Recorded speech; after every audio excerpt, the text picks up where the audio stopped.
Thank you so much. I will speak about the German construction industry, and I start with some special features of the industry, which the experts all know.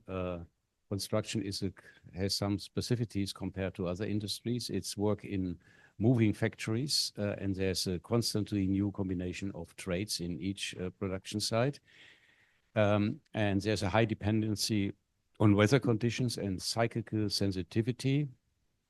There's a high proportion of SMEs and a high fluctuation migration, as well as a high risk of unemployment of workers. And we can observe in Germany, but also across Europe, a growing proportion of subcontractor services, both specialized and cost-orientated awarding of contracts. And I think what really has changed is the cost awarding contracts have increased. The specialized contracts we always had. In Germany, we have a high proportion of skilled workers, and there is a requirement for autonomous action.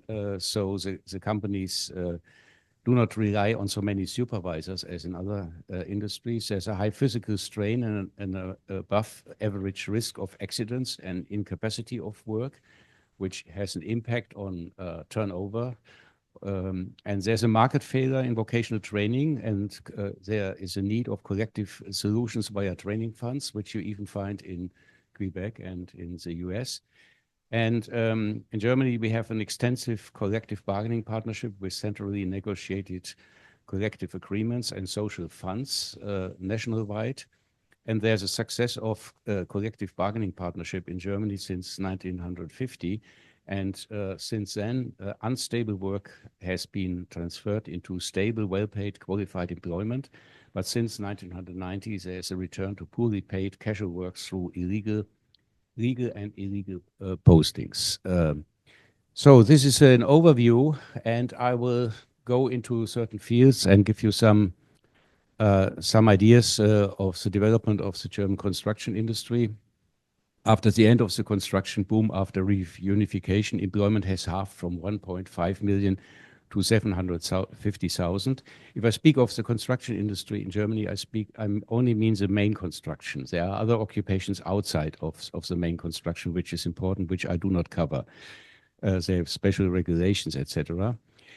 But since 2004, we have a recovery and a good long-term prospect due to past underinvestments and the transformation, green transformation, which is a kind of investment program going for the next 40 years.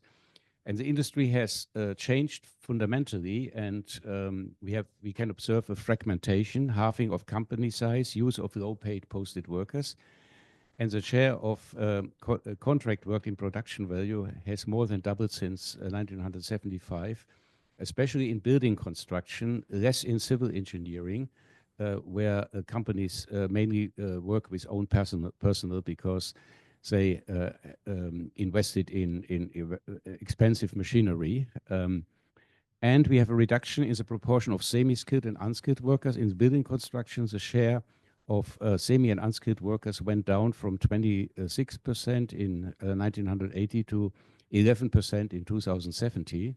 So the German workforce is really highly skilled, and the same in the civil engineering, where we had very high shares of unskilled workers, and it went down from 44.8% to 8.3%.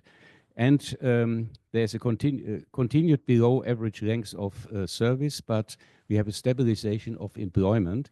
And most important reasons are bad weather allowances and shortages of skilled workers. So the industry has really changed. And here you can see the fragmentation. You can see the share of small companies in Germany, and you can see the shrinking share of the very big ones. They more are becoming like general contractors with engineers planning construction but not carrying it out. And the average company size halved since 95, but it's still above average in Europe. That's astonishing for me. In other countries, the average size in Italy is 5 or 6 employees. And here you see we have very good data on the share of cost for subcontractor services, and you can see it increased over time, and labor costs in share of turnover of production value decreased substantially. And what is amazing that even companies with 20 to 49 employees have increasing share of subcontractors. This means even the small ones are more and more trying to avoid any risk of permanent hiring, and they are outsourcing. So collective bargaining, social actors, we have less fragmentation in industrial relations, or no fragmentation. We have 3 players. One is one trade union covering the whole industry. There's no competing trade union. It's the IG Bau. Bau means construction. And then we have 2 federations, one of the industries, these are the big companies, and one of the Central Association of the German Construction Industry. This is the artisanal sector. And they still have own chambers. We have a chamber system. They are organized in chambers. And mostly these are licensed trades.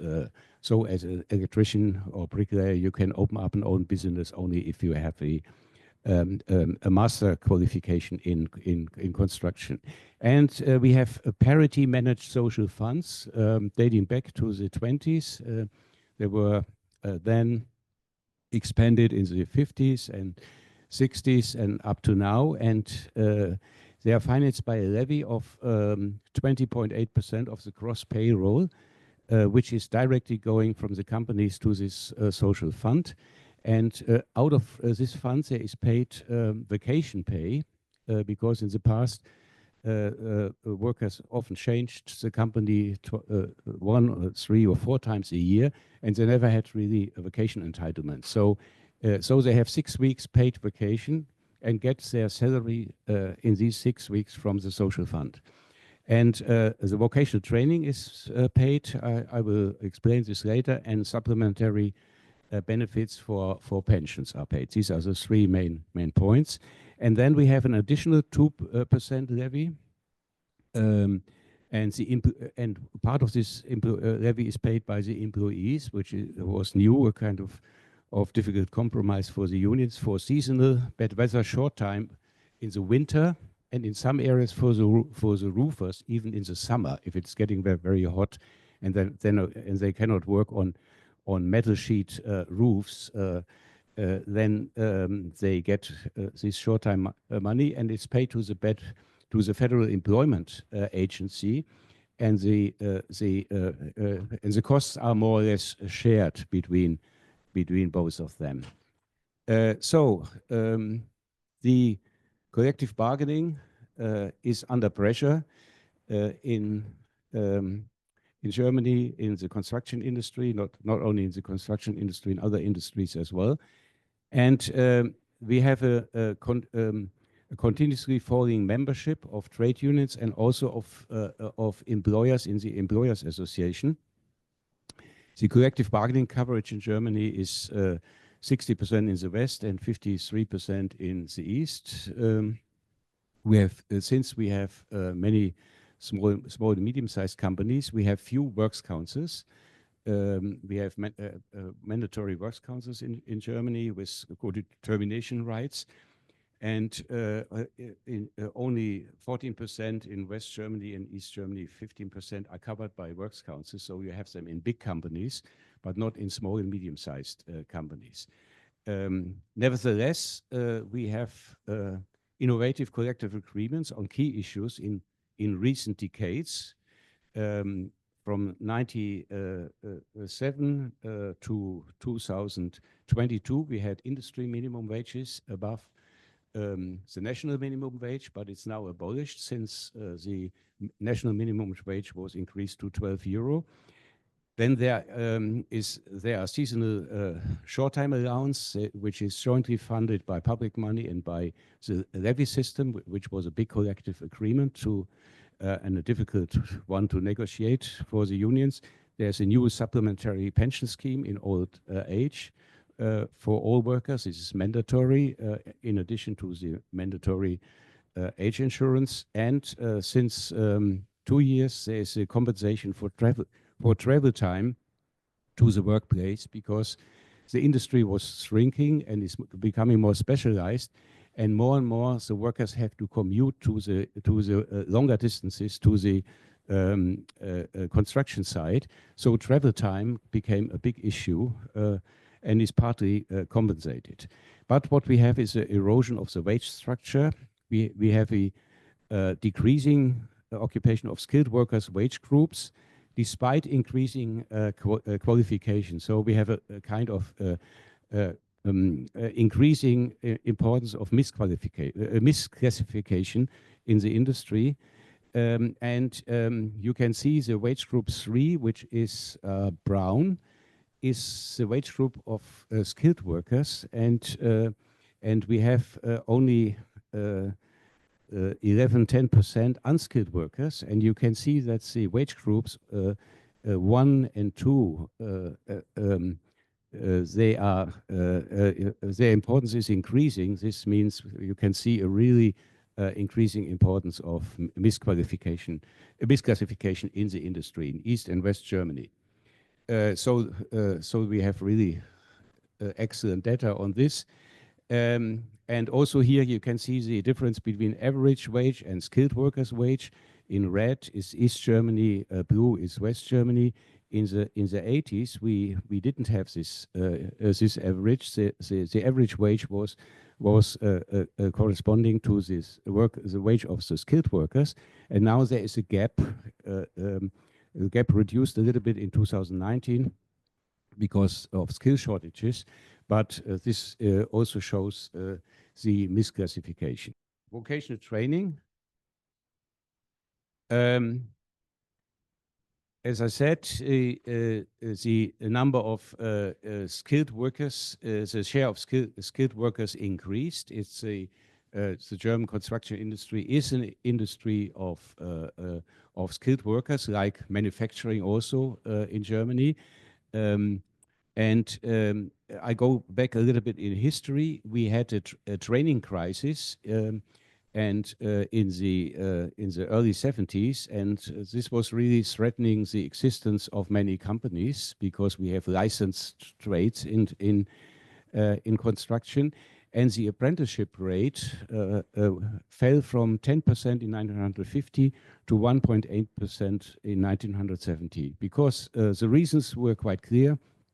We had increasing cost competition after the first crisis in '67. Beforehand, you could get each price for construction work.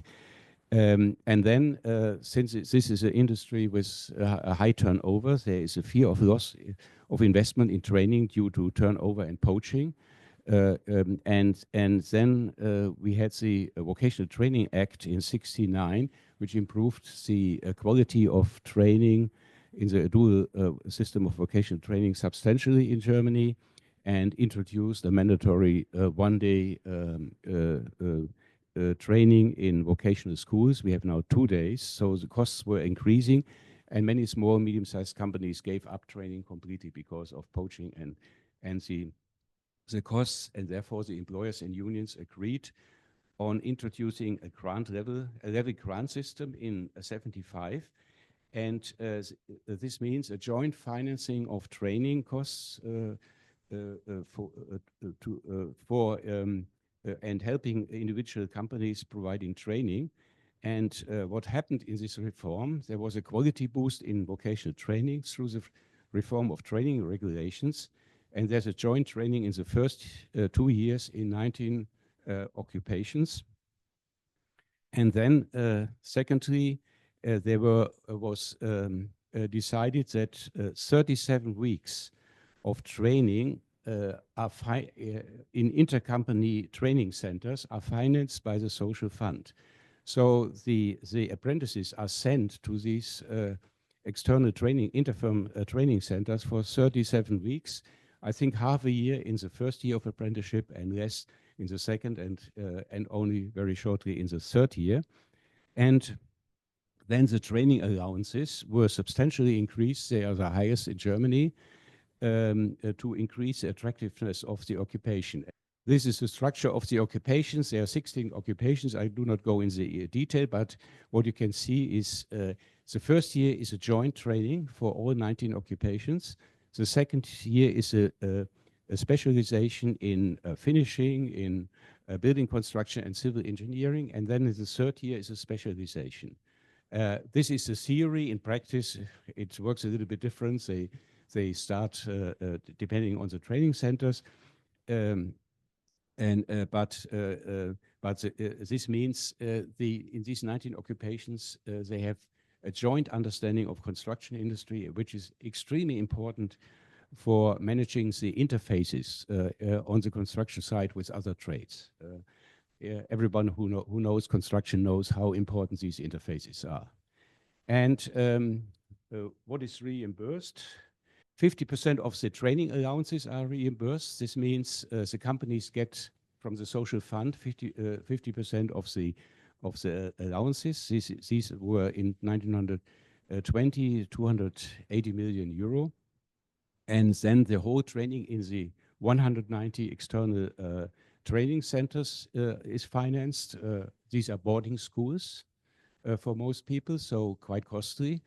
And then the travel costs to the training center. So the costs were more than 400 million, financed completely through the levy system. And the training centers are controlled. There are certain quality criteria. This was introduced only 7 years ago, much too late, I think. And some of these training centers had to close down because they did not fulfill the quality requirements. And now we have a modernization of the curricula, and there's a focus on digitalization and sustainability. And the curricula are jointly decided by the trade unions and the Employers Association. And our National Institute of Vocational Training is only helping the social partners, but the social partners make finally the decision. And I was told in these meetings, this is like on the bazaar, because what should be in the curricula, what not. And the interests of the different companies are quite different depending on their technological level, etc., and their specialization. And there are now introduced modules on digitalization and sustainability in all 19 occupations. And this is just underway now, the implementation of this most recent reform, but some of the training centers had already introduced these models in advance, because if a reform takes place, it means mainstreaming of certain ideas which were tried out already in the most innovative training centers. I do not go into details on this. You can get my slides. And here you can see the number and the rate of apprentices in the construction industry, and have a look at the rate. You can see it was very high in 1950. At that time, apprenticeship were mainly cheap labor for the companies. And then the training collapsed, and through the levy system, the training rate was stabilized, but it's not completely decoupled from the cyclical development of the industry. This is not possible with the training, with a levy system. And the problem is we have a structural problem. This means a fragmentation of the industry, and we have many very small, tiny companies who are not training. And this is really a problem, this fragmentation, in addition to the market failure in the industry, or the market failure is increased through that. What is specific also is that we have a construction-specific labor market policy, not only in Germany.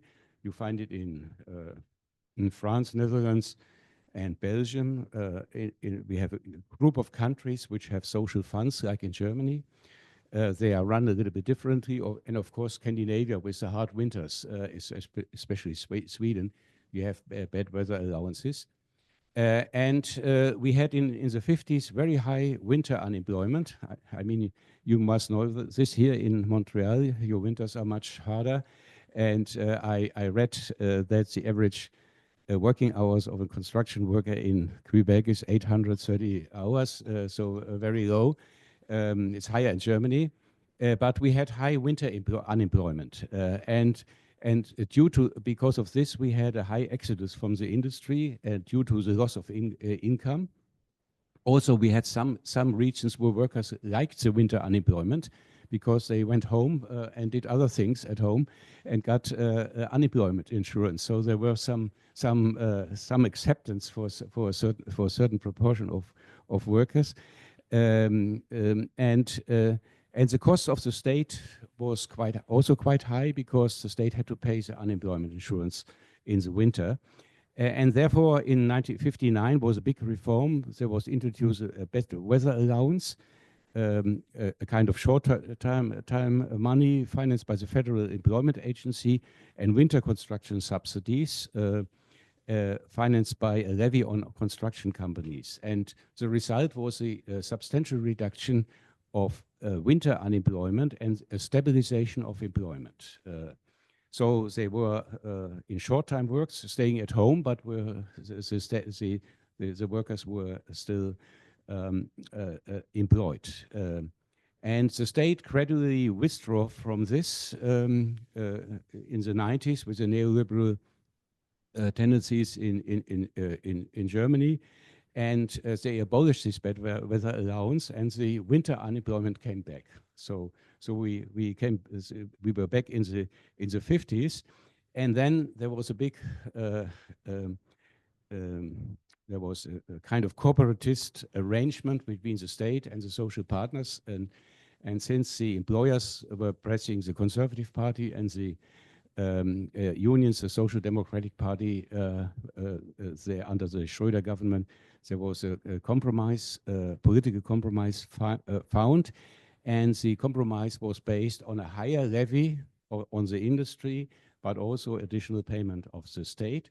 So a joint financing of a new kind of bad weather allowances, and our institute evaluated this, and the result is we had the reduction of winter unemployment. These are the details in German. I cannot explain this. It takes too much time. And these are the figures. And just look on the top. There you see the number of employees per year. You can see it's fluctuating a little bit. In winter, you have less employees than in summer. But below, you have the hours, and you can see the fluctuation of hours is much higher than of employment. And that's the difference between these curves shows the impact of the bad weather allowance. And underneath you find it for smaller companies, for companies without the smaller ones. Last point is transnationalization. The European Union is based on so-called 4 freedoms, and one freedom is the freedom to migrate, and the other one is the freedom to provide services. And under this freedom to provide services, construction workers can be sent for services to other European countries. These are the so-called posted workers. It means that they are employed in their home country, and also we have the freedom to set up your own establishment. And so foreign workers come to Germany, say, "Oh, I'm setting up my own establishment," and this is a bogus establishment which does not exist. So we have suddenly in the chamber of Düsseldorf, we had registration of per year of 40 new tilers, and suddenly this figure went up to 12,000 tilers. So it was quite clear these were bogus self-employed. So for the posted workers, the payment is according to the principle of origin. This really was encouraging cost-driven subcontracting, and to protect collective agreements, ensure a level playing field. The industry was the first one to introduce minimum wages, which are negotiated collectively and declared as generally binding by the state. And also the posted workers are included in the social fund vacation procedures. So all the companies have to pay the vacation pay for all posted workers to the social fund. So they are registered, the posted workers, and at least the legal one, and we know how they are paid. And the wages of posted workers are significantly below those of domestic workers. And in addition, there's high prevalence of illegal practices, mainly based on bogus employment. And yes, I said that the consensus of the regulation of posted workers is waning. The employers now say, well, we don't need a higher minimum wage, industry minimum wage for posted workers. And so the special industry minimum wage, which was above the national minimum wage, was abolished. So we had two fractions in the employers associations, and in the past, the fraction who wanted to protect their own business against posted workers was stronger, and now it has changed. And here you see the number of legal posted workers. You can see it's fluctuating. When we had the deep crisis after unification, the number fell, and it's increasing. So it's about 10% of the workforce per year, and if and probably there are another 10% through bogus bogus self-employed and illegal practices. So I would say we have about 20% of the workforce in this area, but it's hard to be exact on this. And here you can see the wage classification of domestic and posted workers, and posted workers are in blue. And you can see that they are mainly grouped into the lowest wage groups and the supervisors and etc. These are mainly domestic workers, not necessarily Germans, because we had the whole the share of foreigners has increased to 20%. It used to be 10% in the last decades. So the whole employment growth was through foreign workers, and many of the posted workers became employed in Germany then. We have a shortage of skilled workers, and not all posted workers are unskilled. You find specialized trades, tunnel building from Switzerland. They are highly skilled, and they get very high wages. So posting is often also based on skills and special experiences, and not only on low wages. So it's a divided market, but 80% is low wages or more. The wages per hour, and the problem is, of course, we do not know how many hours many of the posted workers are really working.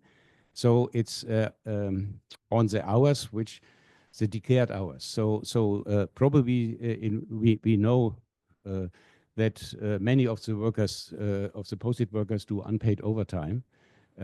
Also of the domestic workers, some get parts of their salary in an envelope. So we have illegal practices which are difficult to control because you have these moving factories.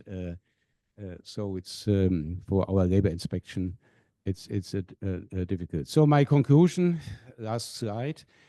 We have a development stages of the construction labor market. I differentiate 4 stages. The first stage was from 49 to 59, and this was a real transition from an unstable construction labor market to an industry labor market. From 59 to 90, it was the inclusive construction sector labor market, avoiding unemployment, inclusive because we had a coverage, a very high coverage by collective agreements. We didn't have posted workers, so it was more or less a domestic labor market. And from 90 to 2006, the whole system was questioned by the neoliberal policies. And then since 2006, we have a kind of precarious equilibrium in a polarized sectoral labor market with a highly regulated big segment and a smaller unregulated segment, mainly consisting of posted workers. And there are, of course, conceivable future scenarios And I think a complete deregulation is unlikely due to the construction boom, and since the employers are really convinced of the levy for training. And we did interviews, I know the whole industry, the social partners. The first, what everybody is telling me, we need the levy system for training. So this is absolutely stable, they are convinced.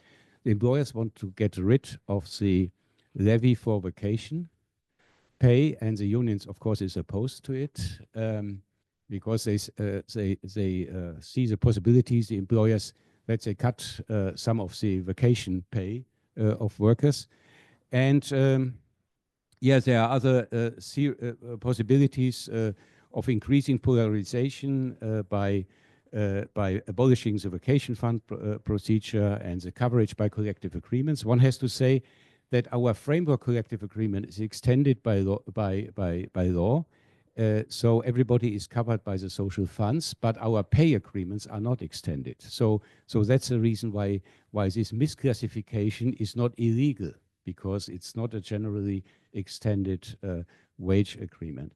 And then, of course, there is the last scenario that there could be a regulation with political backing, a revitalization of industry minimum wages. There's a strong dispute within the employers, two organizations on the industry minimum wage, and I had interviews with, I would say, with the more the more quality-based employers. They are clearly in favor of industry minimum wages and not of cost competition, but they do not have the majority. So they are divided up internally, and with labor shortages, probably there's a possibility of some revitalization, but I do not know. And these are the 4 books I was producing with co-authors. The last one is open access, but in German. And there's one in English, but which is a little bit dated back. And Jean wrote a chapter in this book too. So I think it's a really amazing, interesting industry, and it deserves really attention. But internationally, you only have a few experts who really do research on this industry, and this is really, from my point of view, it's a huge industry, very important for the green transition, and I can only encourage researchers to look at this industry.